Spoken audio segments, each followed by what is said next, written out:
আত্মার মাগফিরাতের জন্য আমরা এখানে আসছিলাম। এটা প্রতি বছরই আসা হয়, কিন্তু আজকের এইবারের একটু ডিফারেন্স হলো, এবার থেকে এটা শহীদ সেনা দিবস হিসাবে ডিক্লেয়ার করা হয়েছে এবং আমরা শহীদ সেনা দিবস হিসাবে এখানে আসছি। আর আপনারা জানেন শহীদের পরিবারও এখানে আসছে, তাদের আত্মার মাগফিরাত শ্রদ্ধাঞ্জলি দিচ্ছে এবং আত্মার মাগফিরাতের জন্য পরিবারের দাবি যে দ্রুত যারা এর সাথে সংগঠিত জড়িত রয়েছে তাদের বিচারের দাবি তারা জানিয়েছে দীর্ঘ সময় ধরে। আরেকটা আমি বলি, তাদের দুইটা মেইন দাবি ছিল, একটা হলো বিচারের দাবি আর একটা হলো এই শহীদ সেনা দিবস ঘোষণা করা। তা আমরা কিন্তু শহীদ সেনা দিবস ঘোষণা করেছি এবং আজকে এই শহীদ সেনা দিবস হিসাবেই কিন্তু পালন করা হচ্ছে। আর আরেকটা দাবি ছিল যে বিচার, ওই জন্য কিন্তু আমরা কমিশন করে দিয়েছি এবং কমিশনের 24শে জানুয়ারি থেকে মনে হয় শুরু হয়েছে কমিশনের কাজ। এটা তাদের 3 মাস সময় দেওয়া হয়েছে, তাদের রিপোর্টের বেসিসে আমরা যারা যারা দোষী সাব্যস্ত হবে তাদেরও বিচারে আওতায় নেওয়া হবে। বিস্ফোরক মামলায় মানে হত্যা মামলা যাদের সাজা হয়েছিল, তারপরে বিস্ফোরক মামলার জন্য কিন্তু অনেক দিন তাদের সাজা ভোগ হওয়ার পরও কিন্তু জেলে ছিল, কিন্তু তাদের কিন্তু অনেকেরই জামিন হয়ে গিয়েছে।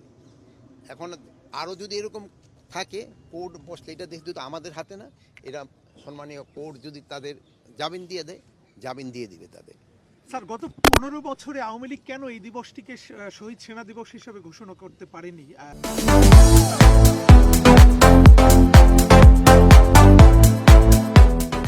এখন এরা গত 15 বছর কেন এটা ডিক্লেয়ার করে নাই, এটা তো আমার পক্ষে বলা সম্ভব না।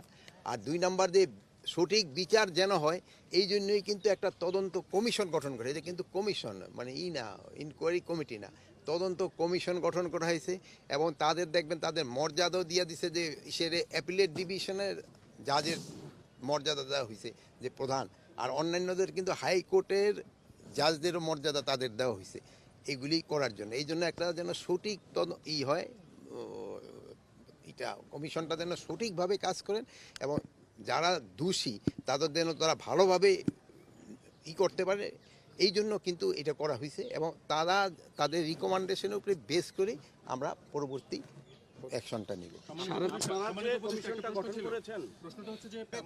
আপনি তো এখানে তাল বাহানা কোথায় দেখলেন? এখন তো আমরা গত 15 বছরের প্রশ্নগুলি তো আপনারা ওই গত 15 বছর করতে পারতেন, বাট গত 15 বছরের উত্তর তো আমি দিতে পারবো না। এই যে আমাকে এখন যে হারে প্রশ্ন করতে পারতেছেন, এই প্রশ্ন কি আপনারা গত 15 বছর করতে পারছেন? এই ধরনের প্রশ্ন তো আপনি করতে পারেননি।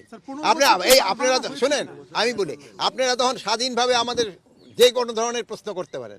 আগে যেই কত ঘটনা ঘটছে গত 15 বছর, আপনারা অনেক সময় মিডিয়া দিতেও পারেন নাই, আপনার ইচ্ছা ছিল, আপনার বুক ফেটে গেছে, কিন্তু এবং ব্যর্থতা এটা আপনারা কিন্তু আমাদের আরও বেশি দিতে পারবেন যদি এইটার জন্য মানে আমরা যেইভাবে এটা সাজিয়েছি, এটা দেখে যদি কোনো জায়গায় কোনো রকমের গাফিলতি আমার কর্মচারী বা আমার বাহিনীর ভিতরে থাকে, আমি তাদের আইনের আওতায় নিয়ে আসবো।